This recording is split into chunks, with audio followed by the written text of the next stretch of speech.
Ante todo, muy buenos días, doctor. En esta oportunidad vamos a exponer acerca del proyecto final, el cual versa sobre el análisis de la apelación número 222 del año 2016 Lima, en la cual se analiza el reconocimiento a S4 de sentencia extranjera ante la solicitud de la parte demandante Kenko Tsukahara, el reconocimiento de la sentencia emitida en Japón sobre la disolución del vínculo matrimonial y sobre acciones patrimoniales.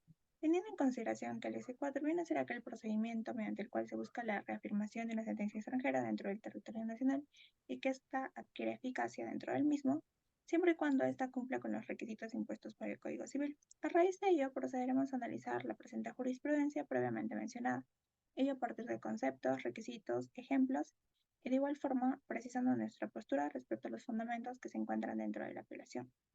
El objeto preciso de este trabajo es determinar si los tribunales peruanos deben o no reconocer esta sentencia extranjera a pesar de la apelación que interpuso la parte demandada.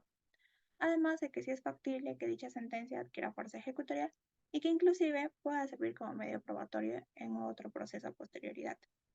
De igual forma, poder verificar si las pretensiones sobre las cuales se pronunciaron los tribunales japoneses eran de competencia de ellos o si por el contrario eran de competencia exclusiva de los tribunales peruanos. Además, con este trabajo queremos demostrar la importancia del procedimiento del C4, en pro de que no se incurra en una duplicidad de juzgamiento frente a un mismo derecho. De igual forma, tener en cuenta qué tan importante es verificar la competencia de los tribunales extranjeros en las sentencias sobre las cuales se busca el ex-4. Para de esta manera se dé una tutela judicial efectiva y que no se afecte la competencia de los tribunales peruanos.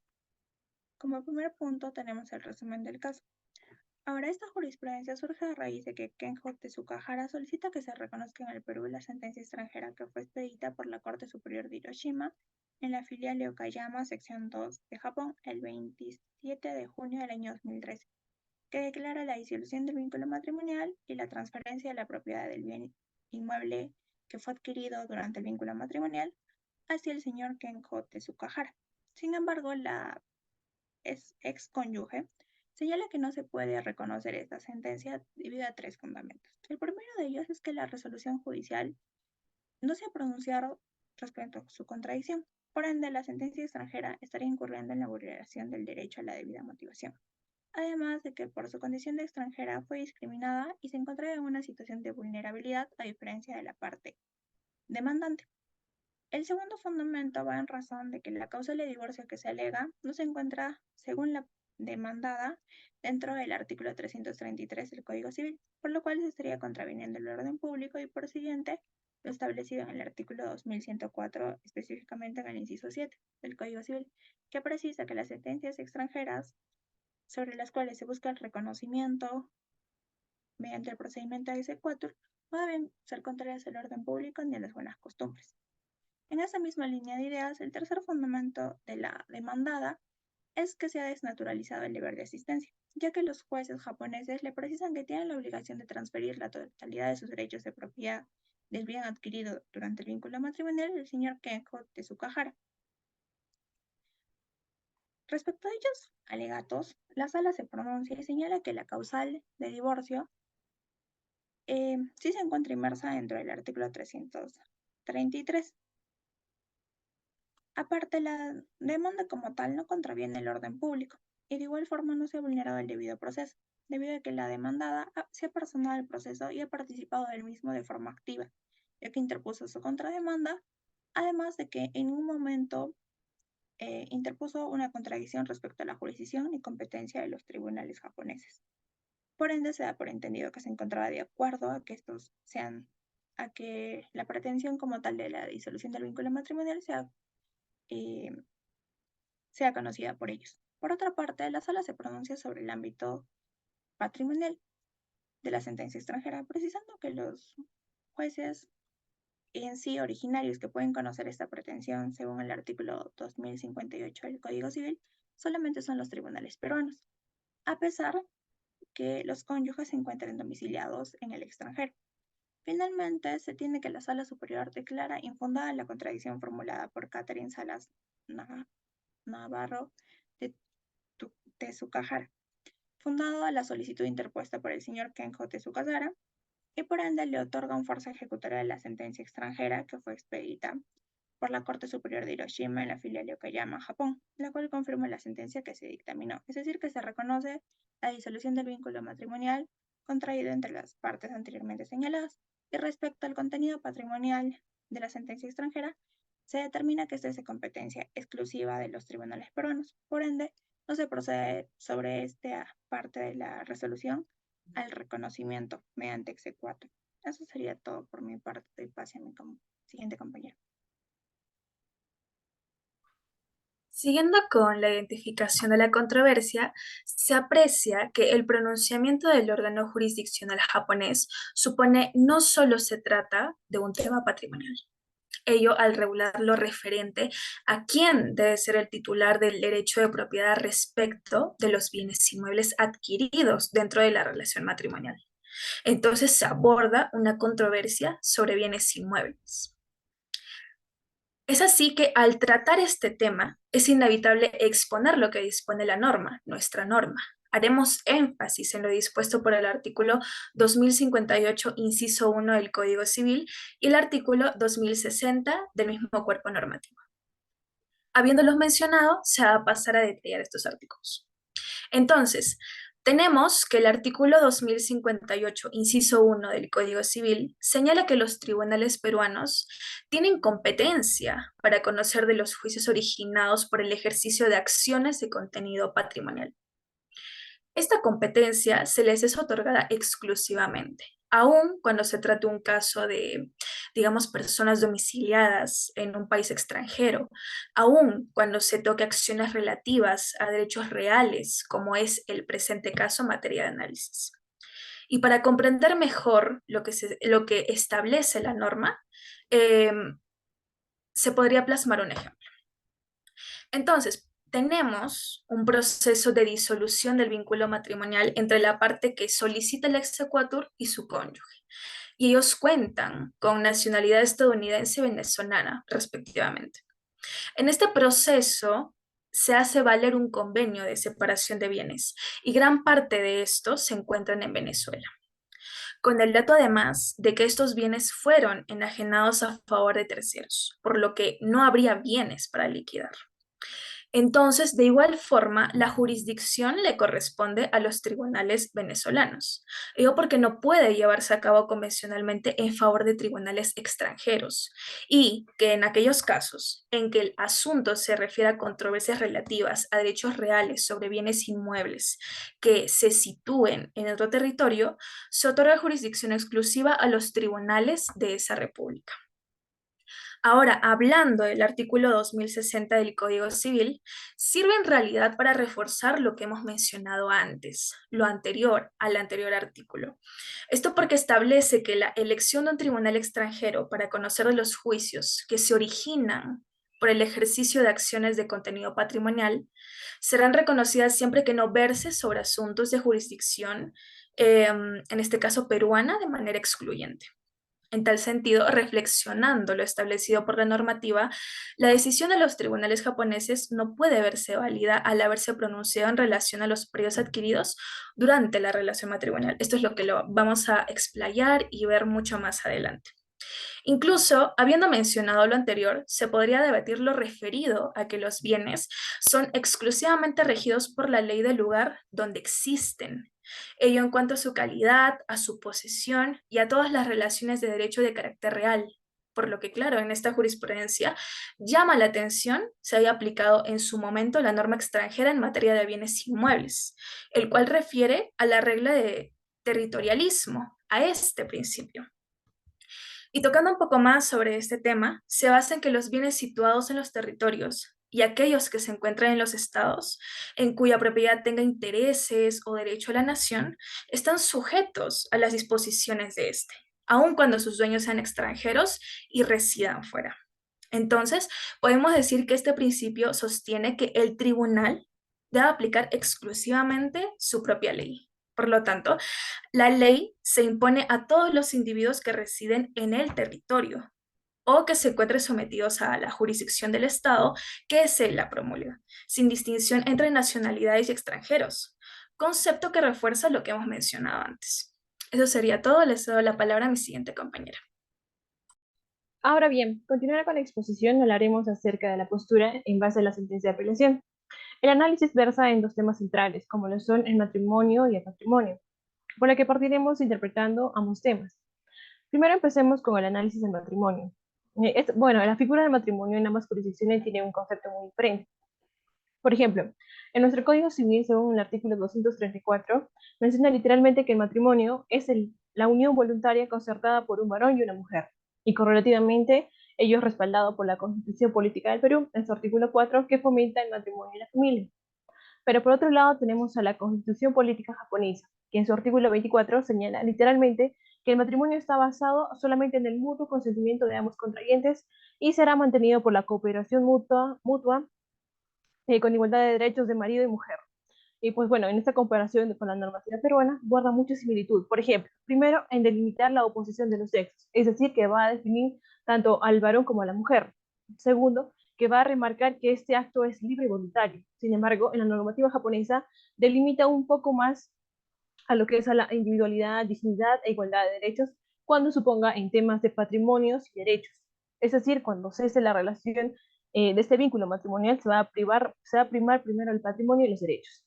Ahora, hablemos de un concepto jurídico que pone fin a esta relación o vínculo matrimonial, como es el divorcio.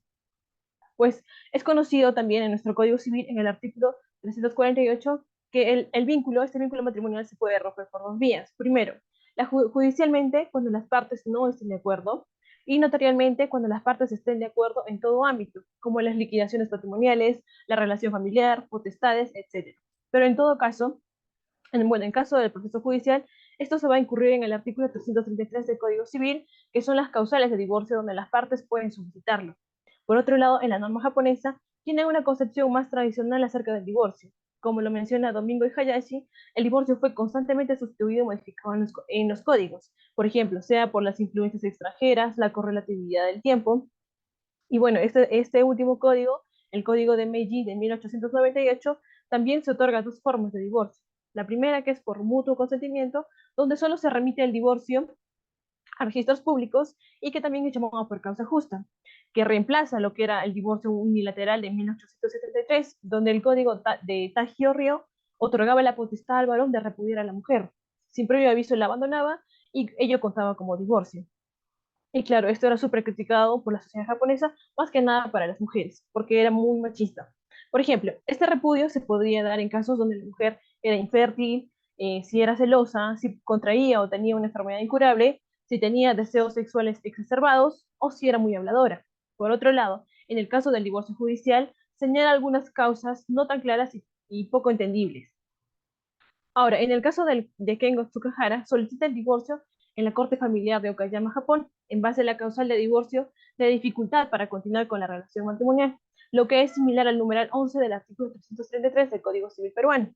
Pero veamos si esta pretensión en la jurisdicción japonesa es válida según la interpretación de Matsumoto. Primero, según el Código Civil japonés, cuando un extranjero se casa con un japonés, es necesario que presente la documentación o este vínculo matrimonial en el consulado, y ese procedimiento se dará como válido.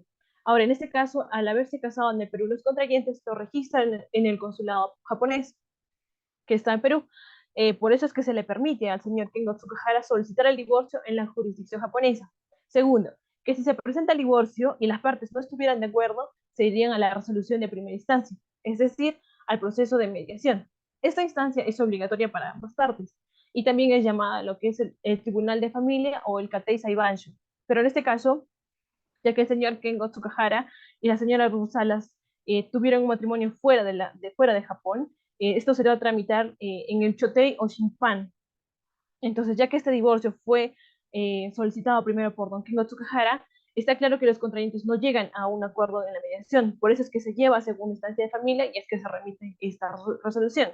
Ahora, algo interesante de esta resolución es que si cualquiera de las partes inaciese injustificadamente a las situaciones de mediación, la multa asciende a 50.000 yenes, lo que equivale a 1.407 soles peruanos. Con este índice de multa se evidencia que la contraparte, la señora Ruth Salas, sí asiste a las mediaciones solicitadas por el tribunal japonés.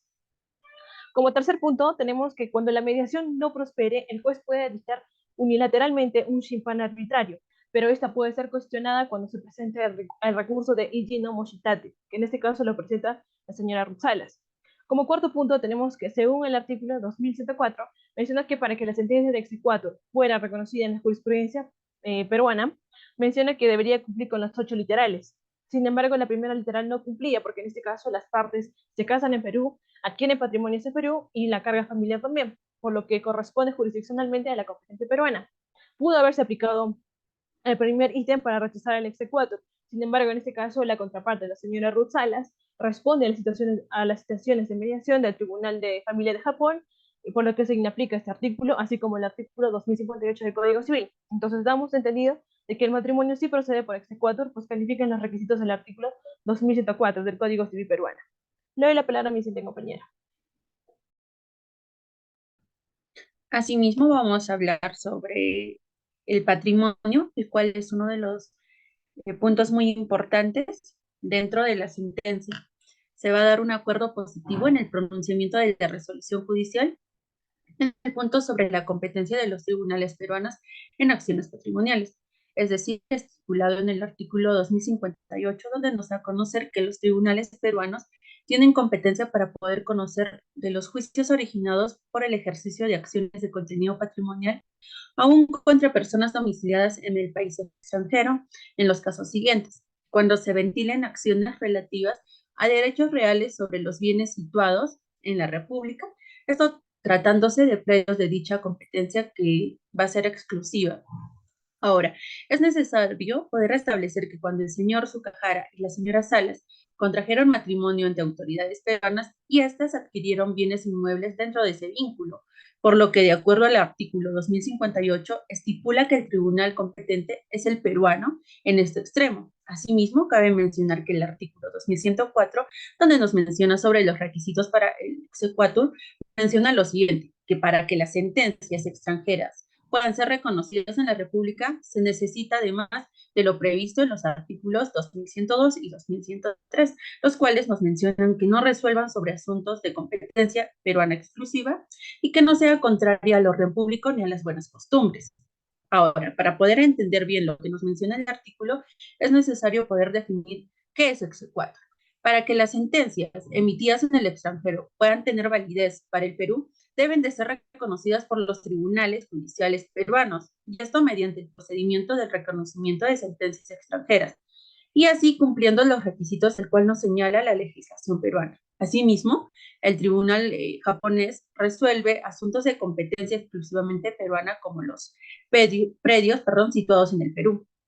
Y es por esta razón que la decisión del tribunal japonés respecto a este extremo no es aplicable, por lo que la repartición de los bienes inmuebles adquiridos en el matrimonio va a ser de una manera u otra inválida, por motivos del artículo 2060, dado que el ejercicio de las acciones del contenido patrimonial van a ser reconocidos siempre y cuando no puedan versar sobre asuntos de la jurisdicción peruana exclusiva, ¿no? Es por eso por lo que el exequatur no reconoce el extremo de competencia exclusiva de acuerdo con las acciones patrimoniales y no lo van a aplicar. Asimismo, se considera que el punto de conexión del caso concreto en la competencia de acciones patrimoniales, como los predios, es el punto más relevante e importante de la sentencia, ya que ese va a ser el elemento el cual nos va a permitir declarar inaplicable la decisión del tribunal japonés respecto a la repartición de estos bienes adquiridos dentro del vínculo matrimonial. Asimismo, el criterio clave para poder determinar la competencia jurisdiccional en el caso concreto fue el domicilio conyugal, donde muchos se preguntarán el por qué.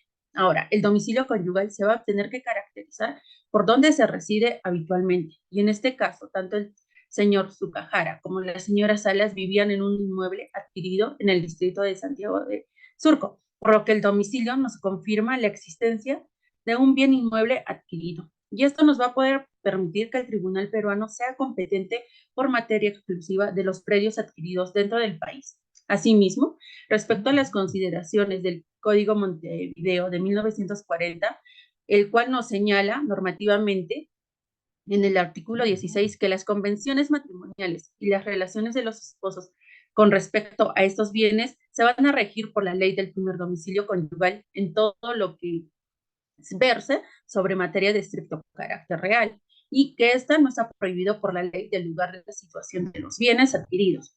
Asimismo, el artículo 17 nos señala que El cambio del domicilio no va a alterar la ley competente para poder regir las relaciones de los esposos en cuanto a los bienes que sean adquiridos antes o después del cambio del domicilio. Respecto a estos dos artículos, se puede notar una semejanza a lo establecido en el Código de Bustamante, dado que los bienes se rigen por el primer domicilio conyugal. Sin embargo, el artículo 17 señala que al cambiar de domicilio conyugal no va a alterar la competencia para poder regir las relaciones de los cónyuges relacionados a los bienes, y estos son adquiridos antes o después del cambio domiciliario. Es decir, que no importa si el domicilio conyugal cambia, la competencia siempre va a abarcar a los bienes contraídos incluso después de este cambio. Sin embargo, el Perú hizo una reserva respecto a este tratado, donde nos señala que las reglas adoptadas en este convenio sobre la competencia legislativa y la judicial en todo lo referido a personas o derecho de familia y relaciones personales entre los cónyuges y regímenes de los bienes no nos va a poder impedir la aplicación de estos dispuestos por la ley peruana en favor a los nacionales peruanos, ¿no? Es así que el domicilio de una persona es totalmente relevante para poder determinar la competencia del Tribunal Nacional. Por ejemplo, por todos los ejemplos explicados anteriormente. Es por ello que gracias al domicilio se puede establecer la competencia exclusiva del Tribunal peruano en cuanto a las acciones patrimoniales de los bienes adquiridos en la República. Paso la palabra a mi siguiente compañera.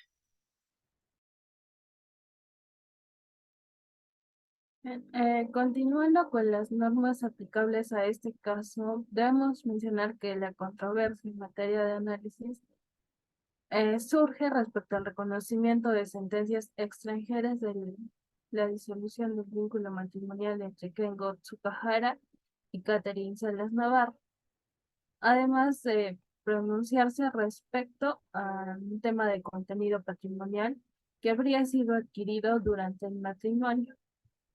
Primero, partamos de la premisa de que en el derecho peruano los tratados internacionales prevalecen respecto al régimen estatal, por lo que las sentencias pronunciadas por los tribunales extranjeros tienen en nuestra república la misma fuerza que les conceden dichos tratados. En caso de que no hubiese un tratado con el país que emite esta sentencia extranjera, este tendrá la misma fuerza que en el país en el que se emitió. Ahora, también debemos señalar que este reconocimiento y por ende la ejecución de esta sentencia extranjera se encuentran supeditados o regidos bajo el Código Civil y el Código de Bustamante, por lo que también es necesario analizar la doctrina respecto a la competencia jurisdiccional de los tribunales peruanos. De esa manera hallamos dos factores de análisis. El primer factor está determinado por la competencia del juez donde se requiere ejecutar la sentencia. En este caso, de la apelación analizada, se busca que esta sentencia emitida por el tribunal japonés sea reconocido y ejecutado en nuestro territorio. El segundo factor nos menciona que se debe analizar la competencia de este tribunal extranjero sobre el pronunciamiento de temas en concreto. Es decir, que el reconocimiento de sentencias extranjeras está supeditada a la legislación del país en el que se pretende ejecutar. Entonces, en relación a los hechos que se narró, debemos tener en cuenta que se señalan dos pretensiones que se encuentran ligadas. La primera está referida a lo que es el divorcio y por ende la disolución del vínculo matrimonial, por lo que hablamos de una acción personal. A esta primera pretensión se le relaciona una acción real, dado que se solicita el pronunciamiento respecto a un predio que habría sido adquirido dentro del matrimonio. Respecto a la última pretensión y tomando en cuenta el segundo factor antes mencionado, podemos advertir que se invoca un derecho real, por lo que es necesario el análisis de la competencia exclusiva de los tribunales peruanos. Al respecto, el artículo 2058, inciso 1 del Código Civil, nos señala que la competencia de los tribunales peruanos y referida a lo que es el contenido patrimonial, es exclusiva de los tribunales que se encuentran en Perú. Es decir, que los bienes que se hallan dentro del territorio peruano, aun cuando los propietarios se encuentren domiciliados en otro país, no surten efecto dentro de nuestro territorio.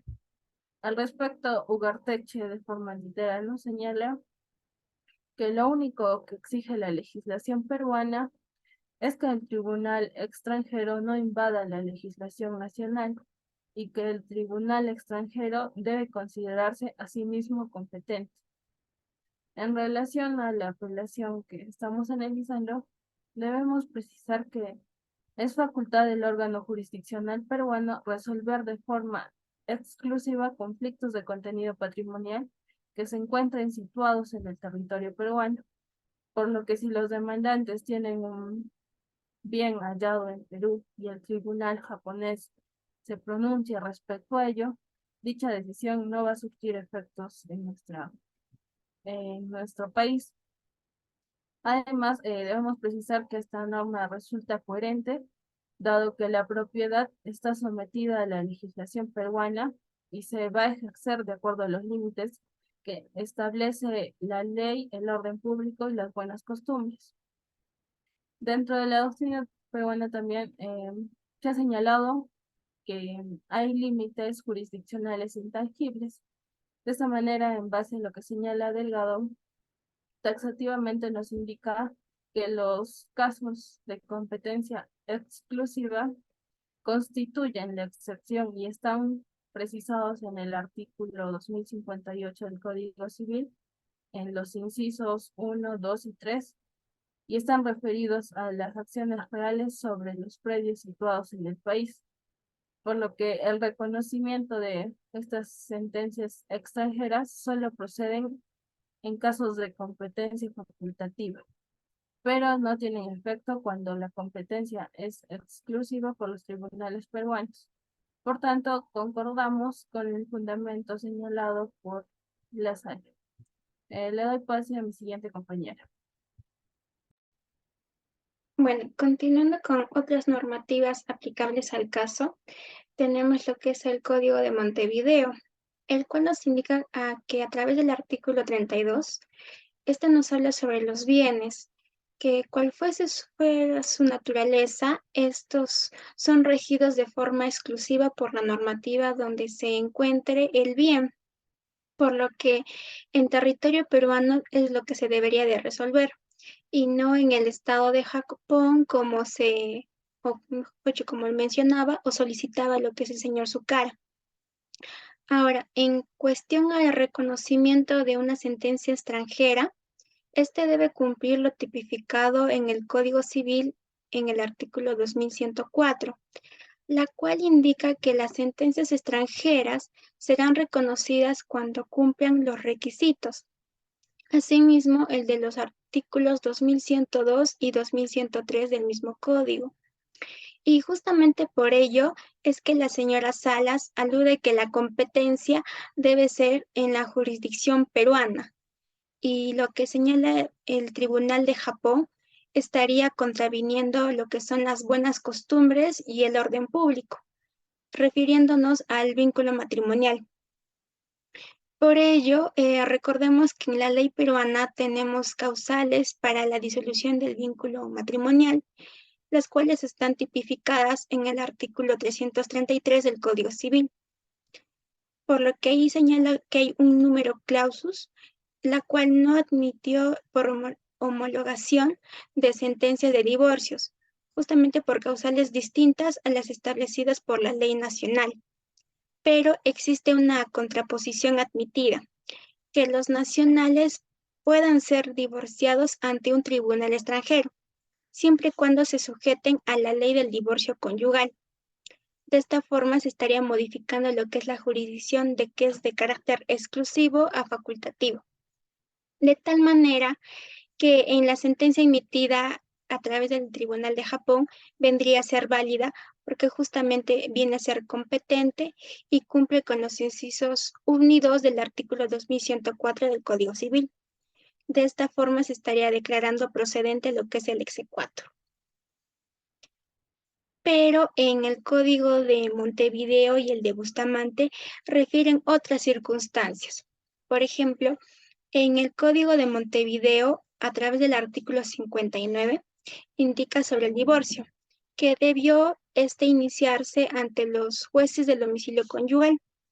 Es decir, que el juicio debió realizarse bajo la competencia del juez peruano, puesto que los cónyuges contrajeron nupcias aquí en Perú y ambos domiciliaban en el territorio peruano, siendo esta una postura contraria a lo que hemos visto en la apelación.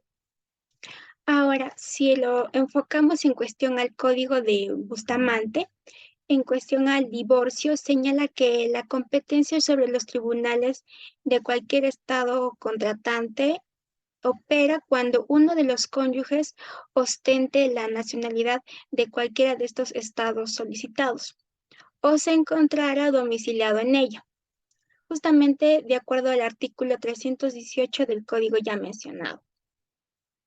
Ahora vamos a hablar sobre algunas conclusiones respecto al caso. Como conclusión, se puede mencionar que existen materias de competencia exclusiva de los tribunales peruanos, como lo establece el artículo 2058 del Código Civil. Un ejemplo claro de esto podríamos mencionar sobre las acciones de contenido patrimonial, refiriéndonos a los bienes que se hallan dentro del territorio peruano, por lo que consideramos correcta la resolución emitida por la Sala de la Corte Suprema, justamente porque no se estaba reconociendo y ejecutando una sentencia como ya se había pronunciado respecto a la materia que era exclusivamente competencia peruana. Ahora, en relación al divorcio, se evidencia su admisibilidad, ya que al principio aparentemente tenía una falta la normativa peruana, justamente porque no se estaba cumpliendo las causales para la disolución del vínculo matrimonial. Pero al tener la normativa internacional, por ejemplo, que se ha ejecutado a través del Código de Bustamante, menciona que basta con que uno de los cónyuges esté domiciliado en el estado extranjero para que obviamente sea factible lo que es el divorcio. Y justamente gracias a esto es por lo que tiene validez. Bueno, doctora, de esta forma se estaría concluyendo la exposición. Esperamos que haya sido de su agrado. Muchas gracias.